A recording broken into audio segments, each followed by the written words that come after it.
Alhamdulillahilladzi shadaqa wa'dah wa nasara 'abdah wa a'azza jundah wa hazamal ahzaba wahdah. Asyhadu an la ilaha illallah wahdahu la syarika lah wa asyhadu anna sayyidana Muhammadan 'abduhu wa rasuluhu la nabiyya ba'dah.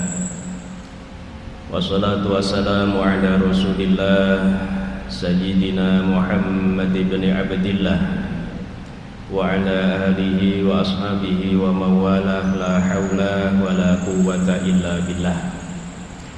Rabbi shrah li sadri wa yassir li amri wahlul 'uqdatam min lisani yafqahu qawli. Allahumma ya fattahu ya alim, iftah qulubana wa qulubal hadirin wal hadirat futuhal arifin birahmatika ya arhamar rahimin.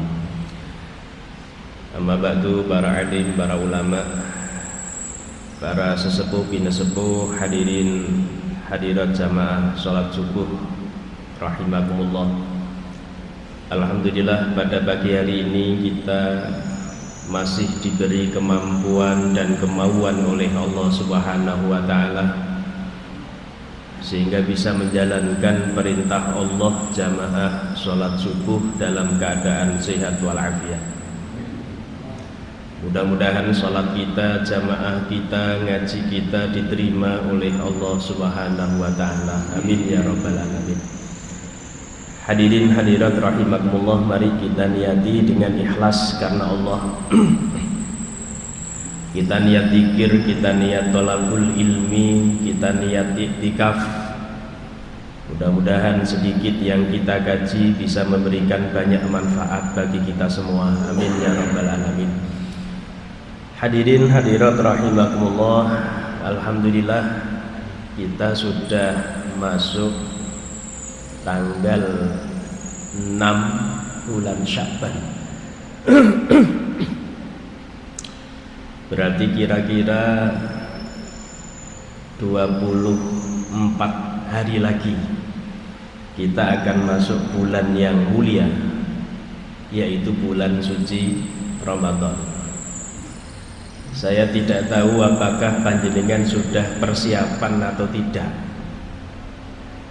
tapi yang jelas kalau kita melihat bulan Sya'ban, bulan Sya'ban itu sebenarnya adalah bulan antara, bulan yang mengantarkan kita menuju Ramadan. Atau kalau bahasa saya, bulan Sya'ban itu adalah bulan persiapan kita menuju Ramadan. Loh, apa Ramadan perlu persiapan? Perlu kan? Kok jangankan Ramadan, kegiatan-kegiatan yang lain saja sering kita persiapkan. Kita mau ngadakan acara itu persiapannya bisa berbulan-bulan sebelumnya. Bahkan ada yang namanya gladi bersih. Nah, sama dengan ibadah-ibadah kita yang lain juga butuh persiapan.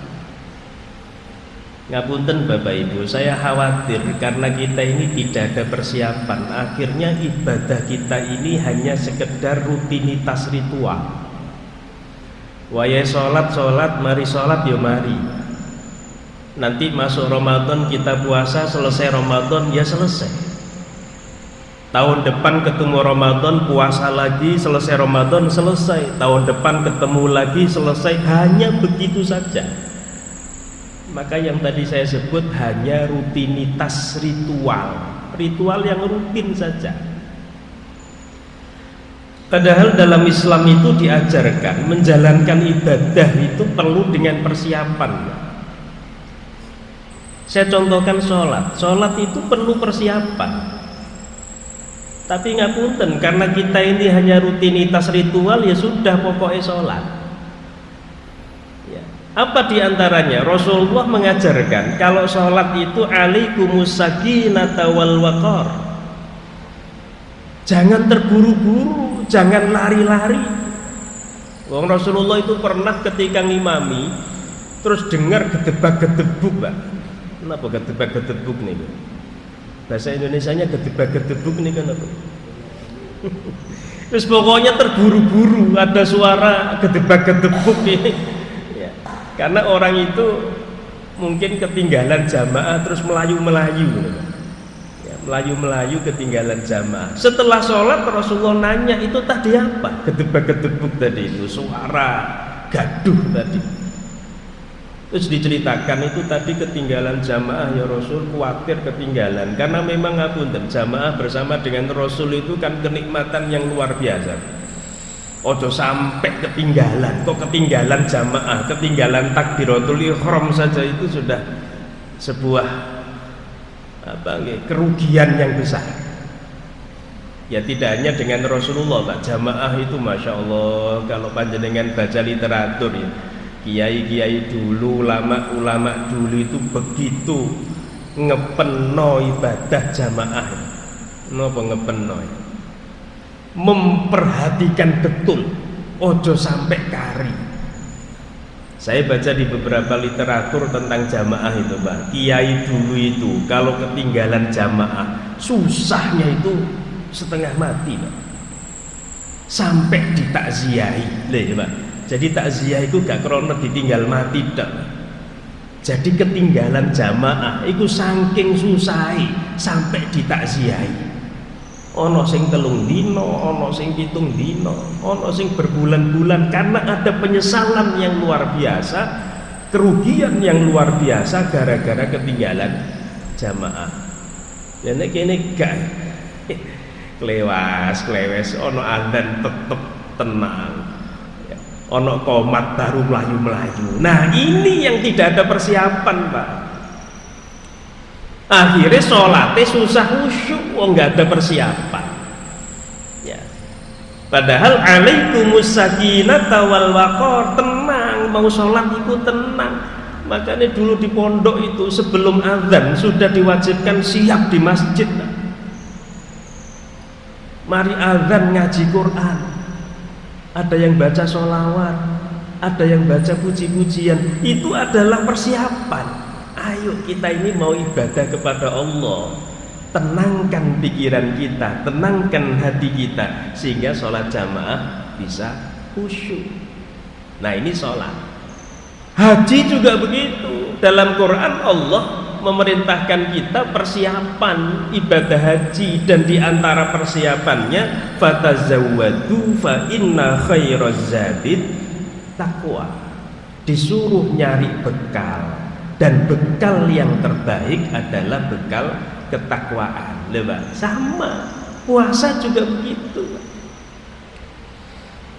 Kalau saya karena saya orang kampus, Pak, saya itu analogikan bahwa kalau dalam kurikulum pendidikan puasa itu kayak diklat, pendidikan dan pelatihan. Nah, selazimnya sebuah pendidikan kalau kurikulum zaman sekarang itu mempunyai learning outcome. Jadi awal guru, dosen itu disuruh menentukan learning outcome-nya nanti apa, tujuan pembelajarannya itu apa.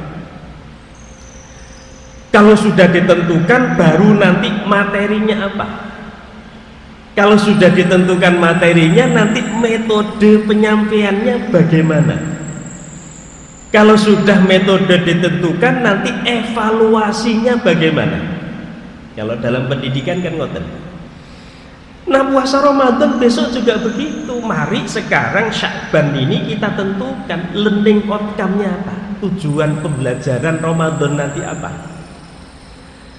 Kalau kita mengacu dalam Quran Al-Baqarah 183, ayat ini insya Allah nanti panjenengan sering dengar. Ya ayyuhalladzina amanu kutiba alaikumusiyam kama kutiba alal ladzina min qablikum la'allakum tattaqun. Learning outcome-nya, tujuan pembelajaran dari Ramadan adalah la'allakum tattaqun, agar kita semakin bertakwa kepada Allah, agar kita semakin meningkat ketakwaan kita. Berarti Bapak Ibu ngapunten, kok ono wong poso saulan penuh mari poso kok takwane gak ningkat. berarti posonya tidak berhasil mencapai learning outcome, tujuan pembelajaran tadi.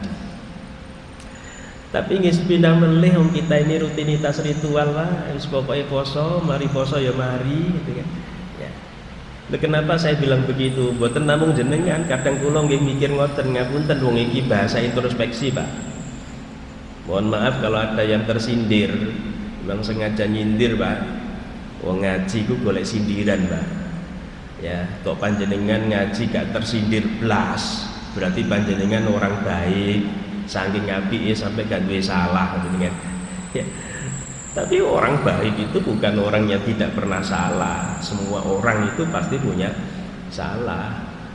Makanya mohon maaf Bapak Ibu, kalau menurut saya antara orang baik dengan orang jelek itu bedanya tipis, Pak. Jadi wong elek karo wong apik iku bedane tipis.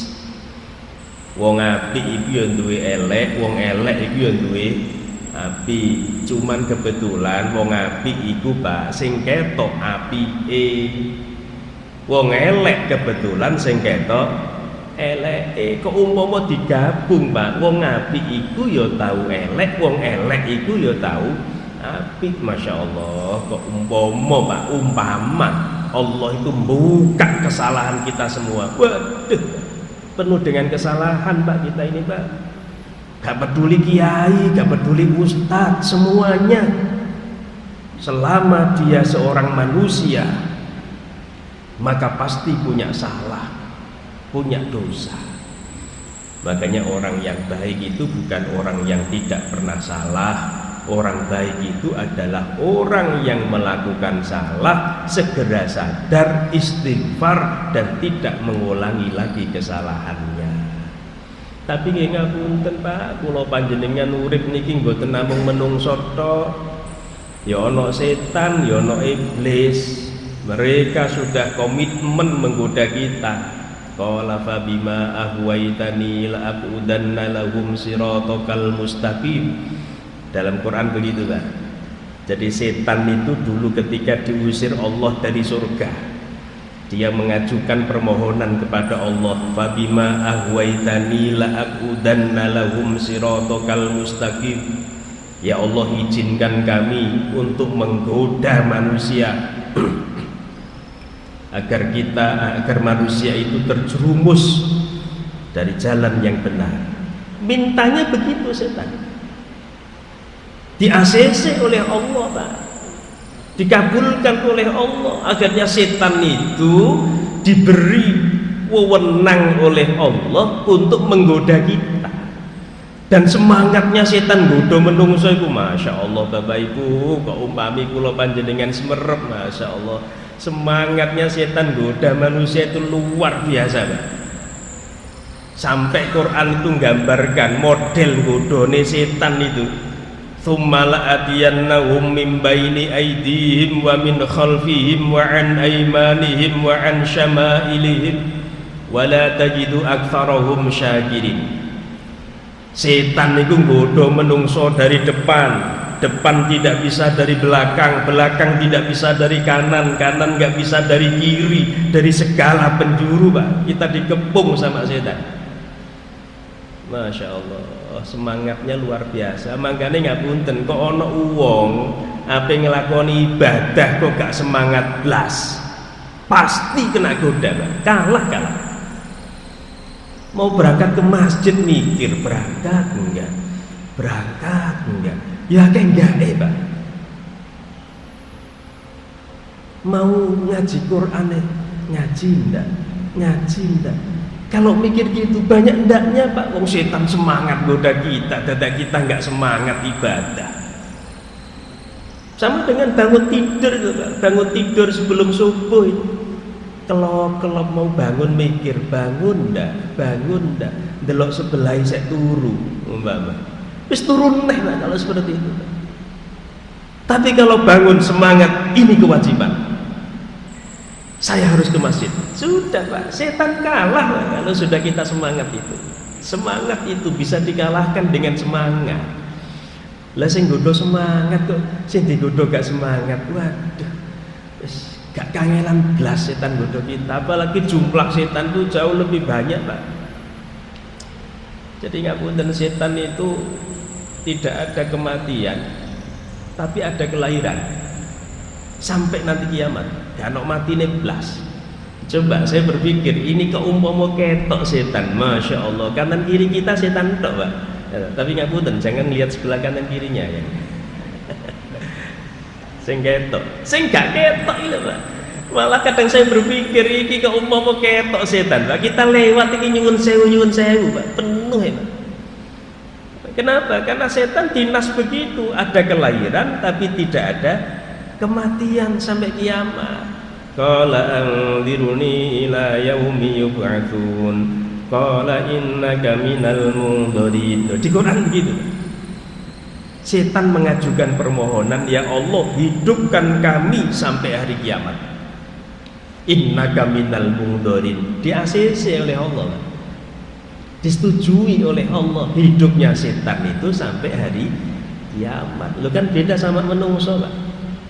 Menungso ini ada kelahiran, ada juga kematian, plus ada KB, ya kan, pembatasan itu, Pak. Ya, setan gak ono KB ini, Pak. Makanya di dalam beberapa literatur, di antara Ihya Ulumuddin, setan itu sekali lahir iso puluhan, iso ratusan, ya, sehingga penuh sekali.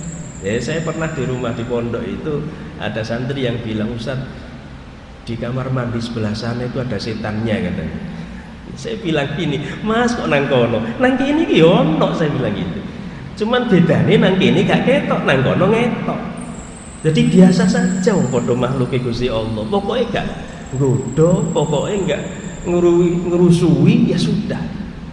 Wong jenenge makhluk Allah itu di mana-mana. Cuman ini beda alam begitu saja. Wis gak usah terlalu dibesar-besarkan. Kalau setan itu dibesar-besarkan malah seneng, Pak. Apa diantaranya dibesar-besarkan? Ya di gedek-gedekno, diceritakno ngene iki ngene, seneng setan. Apa meneh dikei kembang malah seneng, Pak. Jadi ngapunten terus biasa saja padha makhluk Gusti Allah. Ya. Saya masih ingat mbah saya itu dulu bilang, zaman biyen itu kan kalau di desa itu kan ya hal-hal yang berbau mistis itu kan biasa, Pak, zaman dulu. Belum ada listrik ya di desa ya. Beliau bilang apa? Aku iku jong nek diwedeni ngono-ngono ku malah seneng jadi. Lho kok napa seneng, Mbah? Oh, malah ana koncone ngono. Coba malah ana koncone dikancani malah seneng. Lho ngoten. Ya. Ya sudah, kita biasa saja. Wong semuanya makhluk Allah, dan makhluk Allah itu wa ma khalaqtul jinna wal insa illa liya'budun. Semuanya punya kewajiban sing jenenge ibadah datang Gusti Allah. Nah, oleh karena itu hadirin hadirat, mari Sya'ban ini kita gunakan untuk persiapan menuju Ramadan, agar Ramadan tahun ini betul-betul kita berhasil mencapai tujuan. Apa di antara persiapannya? Sya'ban, Mbak. Sya'ban ini loh, penting, Mbak. Ya. Apa di antaranya? Rasulullah itu kalau di dalam hadis riwayat Imam Ahmad, Sya'ban itu di antara bulan yang beliau sering puasa. Sering puasa. Lah saya melihat ini adalah pengkondisian diri. Kalau saya melihat begitu, pengkondisian diri. Iki lo ape poso saulan, ayo latihan mbok sedina borong dino. Latihan pengkondisian diri biar nanti ketika Ramadan tidak kaget langsung poso. Kok diapa-apano poso iku ya gak enak, Pak. Gitu. Kok ana wong ngomong aku seneng poso iku. Asline iku mbujui, Pak. Asline ya gak enak, Pak, poso iku. Kok mestine mangan enak, mestine ngombe enak gitu. Mestine ngene ya iso, ngono ya iso, dadak poso gak iso. Asline ya nahan dia. Cuman ben ketok ya apa ngono, aku seneng nek poso. Ya asline ya gak seneng pikire, Pak. Wong ibadah abot itu, Pak. Sehingga persiapkan diri kita. Rasulullah mengajarkan gitu. Kalau saya memaknai ini pengkondisian diri. Latihan poso walaupun tidak sampai 10 hari, tidak sampai 5 hari, mbok sedina rong dina pengkondisian. Wong agama iku ya ngajarkan bertahap, Pak. Tidak bisa melakukan sesuatu langsung kayak membalikkan telapak tangan, ya nggak bisa. Dulu kita kecil juga bertahap. Poso ya asale poso beduk lah ngoten nggih. Iki nek golek dalile nggih mboten nenten, Pak. Poso beduk diapa-apano Quran diwolak-walik gak akan ketemu, hadis diwolak-walik gak akan ketemu kok ono poso beduk iki. Puasa dari dulu itu ya min tulu'il fajri ila ghurubish syamsi. Ya. Puasa itu ya dari munculnya fajar sampai tenggelamnya matahari. Lah kok ono poso beduk iki lho.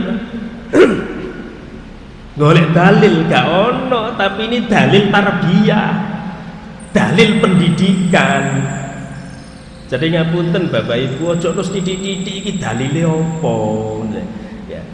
Harus memang kita tahu dalil, apalagi ini masalah ibadah. Ibadah itu kita tidak boleh mengada-ada, harus ada dalilnya. Tapi lihat dulu konteksnya bagaimana. Nek poso beduk dalam rangka pembelajaran, iku ojo golek dalil posone, Pak. Tapi goleki dalil pendidikane. Iki dalil iki dalam rangka untuk mengajarkan anak kita. Ojo sampai engkau tiba-tiba poso tekok subuh sampai maghrib, ya mungkin subuh sampai beduk. Oh malah kalau anak saya itu masih kecil itu bukan sampai beduk, Pak. Minimal tangi sahur itu tak, Pak.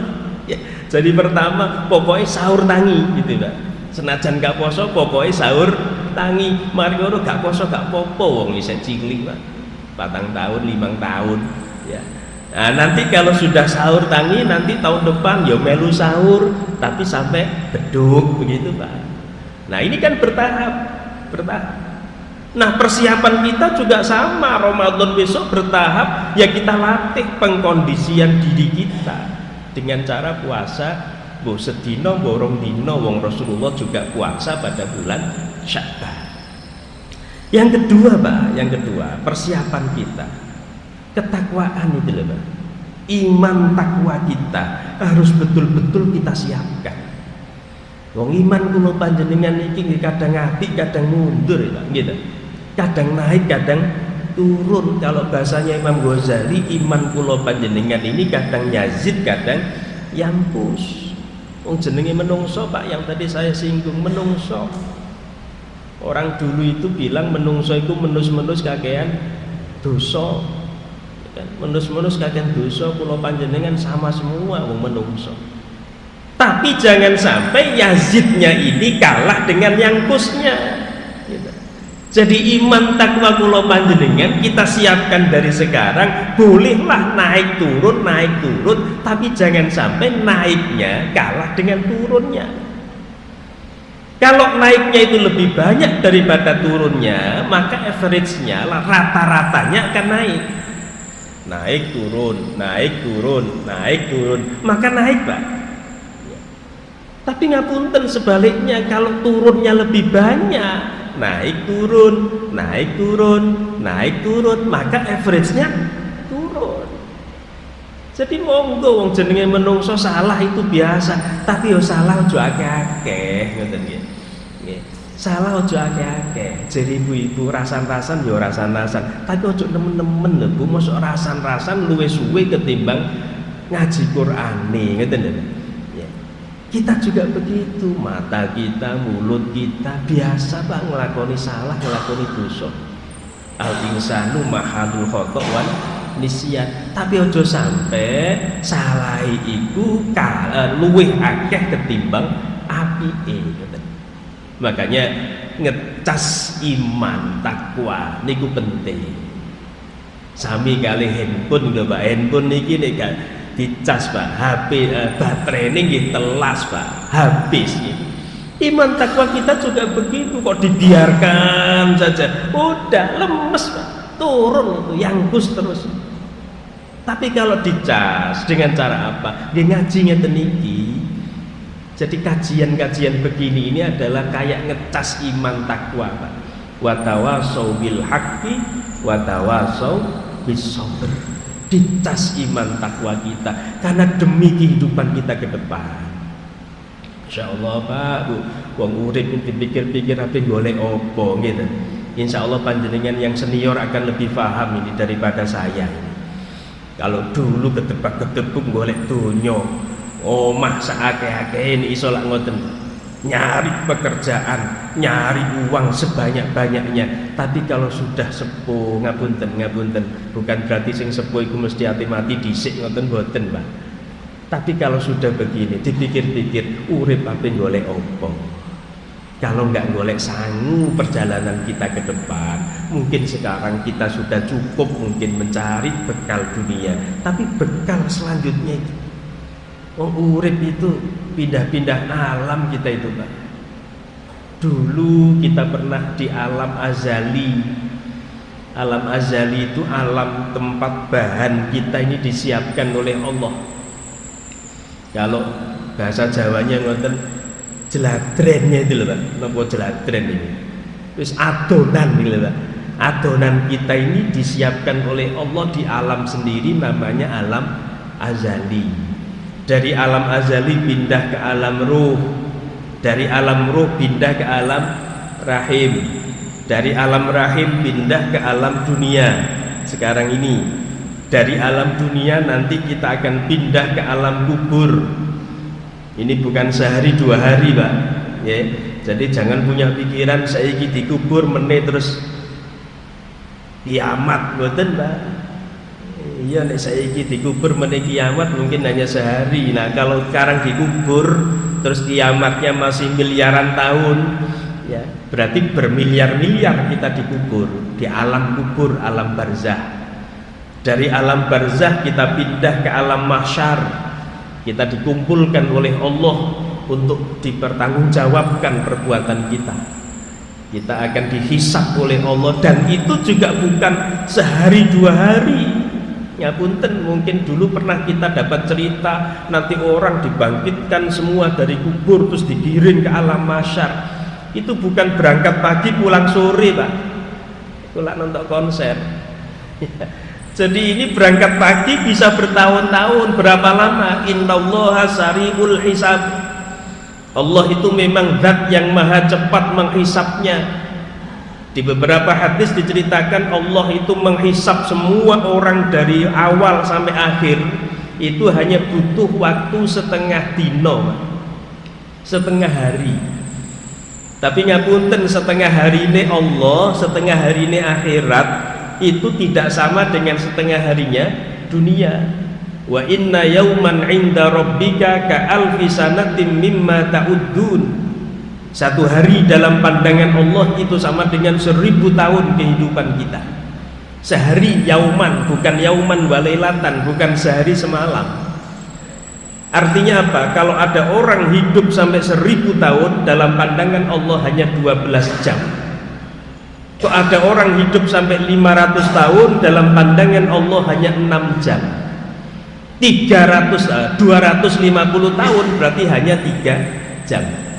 Panjenengan sing suwidak 70 itu berarti hanya kira-kira 30 menit, Pak. Mangkane pun heran, rasane rak cepet Pak urip niki. Rasanya cepat. Kok rasanya baru kemarin 2025, sekarang sudah 2026. Lu kan cepet, Pak. Kula niki kadang-kadang sing paling krasa niku Jumatan iki lho, Pak. Kalau Jumatan itu kroso, Masya Allah, kok rasanya baru kemarin Jumatan, sekarang sudah Jumatan lagi. Gitu, cepet Pak urip tentunya. Apa menen duwe utang malah cepet ngono rasane. Waya nyaur durung iso nyaur iku rasane cepet.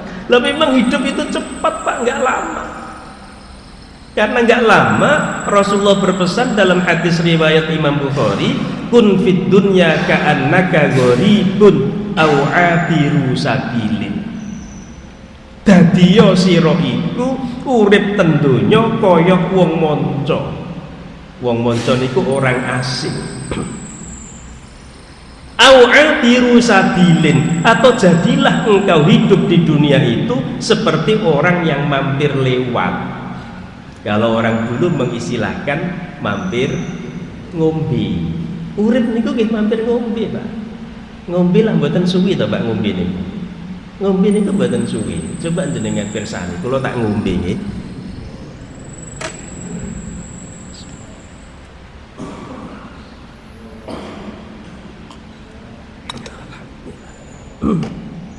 Lah mboten suwi, Pak. Pinten detik niku? Mampir ngombe nggih namung sekedhik ngoten niku. Sebentar kita hidup di dunia. Nah, istilah mampir ngombe itu kok saya masih ingat, Pak. Dulu di desa, saya itu orang desa dari Lamongan. Dulu di desa saya itu di depan rumah, masa kecil saya itu di depan rumah itu ada kendi-kendi, Pak. Ada yang ditaruh di atas pagar gitu. Kalau yang agak menengah ke atas mereka punya pagar, ditaruh di atas kendi-kendi itu, ada yang 2, ada yang 3. Tapi kalau nggak punya pagar itu dikasih tempat sendiri, ada kotak itu, papan kotak, terus dikasih cagak setunggal. Landukuri ada kendi-kendinya, ada 2, ada 3. Orang yang dari sawah, dari pasar jalan kaki capek, mampir minum dari kendi itu, setelah minum berangkat lagi. Yang punya rumah seneng, Pak, kalau kendinya itu habis. Ya, walaupun zaman dulu itu air, masya Allah, kalau air kendi, kalau panjenengan pernah itu kan, ya tanpa dikulkas kan seger, Pak. Ya adem begitu rasanya. Walaupun itu ngapunten, itu kan banyu, ya paling-paling air sumur, Pak. Itu bukan air yang dimasak, itu air sumur. Tapi zaman dulu kan sumurnya bagus-bagus, Pak. Jadi bukan berarti orang zaman dulu minum air sumur gak apa-apa, berarti wong biyen sakti. Ini bukan masalah sakti tidaknya, Pak. Tapi airnya itu loh, Pak. Loh, sekarang kita minum air sumur ya keracunan, Pak. Jadi bukan orangnya tapi lingkungannya ini loh, Pak, sudah tercemar. Kalau zaman dulu masih asli. Ya. Nah ini, jadi kalau sudah minum berangkat lagi. Ya kita juga begitu di dunia. Makanya fatazawwadu fa inna khairaz zadid taqwa. Kita disuruh mencari bekal, yaitu ketakwaan. Dan Sya'ban inilah persiapan kita untuk menuju Ramadan besok. Kalau sudah 40 menit, 30 40 menit niki, saya kira jangan lama-lama nggih, Pak nggih. Wong kula mangke nggih Ramadan dijabal melih. Nanti kalau lama-lama nanti sama saya nanti bosen nanti, Pak. Saya kira itu yang penting sepindah malih. Mari kita gunakan Sya'ban ini sebagai bulan persiapan kita menuju Ramadan, sehingga Ramadan besok kita betul-betul bisa mencapai learning outcome, tujuan pembelajaran, yaitu semakin bertakwa kepada Allah Subhanahu wa taala. Ngoten nggih Bapak Ibu nggih, mugi-mugi manfaat barokah dhateng kula panjenengan. Mohon maaf kalau ada kurangnya. Ihdinas siratal mustaqim. Ana qari wa anta sami wallahul hadi. Assalamualaikum warahmatullahi wabarakatuh.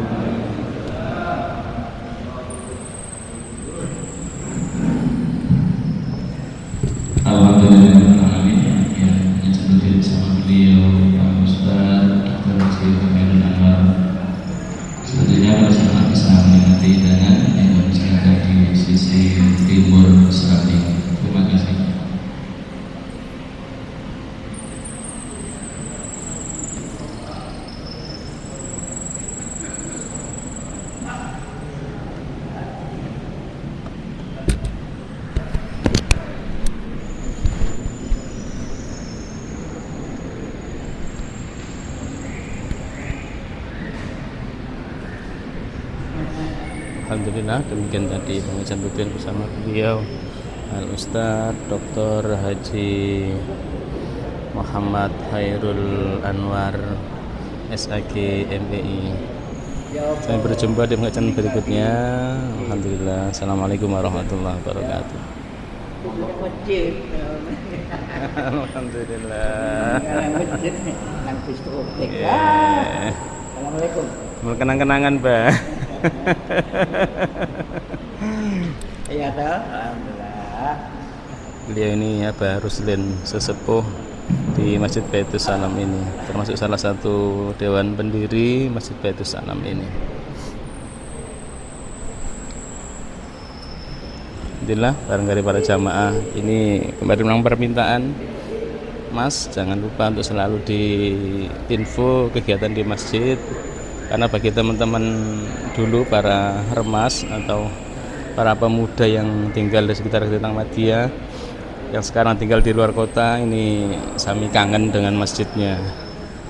Nah, video-video semacam ini katanya sebagai penghibur agar memorinya tentang Baitus Salam dulu kala itu tahun 90-an itu tetap terkenang. Jadi ini para jamaah sedang menikmati hidangan menunya mie ayam bakso, alhamdulillah. Ini setiap pengajian kita sediakan sekitar 90 porsi sampai dengan 100 porsi bagi jamaah yang mengikuti kegiatan pengajian. Beliau Bapak Superno, alhamdulillah.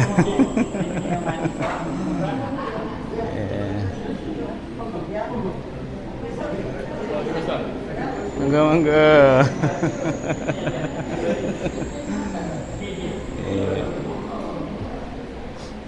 Alhamdulillah. Oke, alhamdulillah. Dr. Rama, alhamdulillah. Pun monggo nawi tindak ke Gedung Ahmadiyah mampir datang Baitus Salam, Pak Dokter. Oke, pangapunten sangat. Demikian, Allahul muwaffiq ila aqwamit thoriq. Assalamualaikum warahmatullahi wabarakatuh.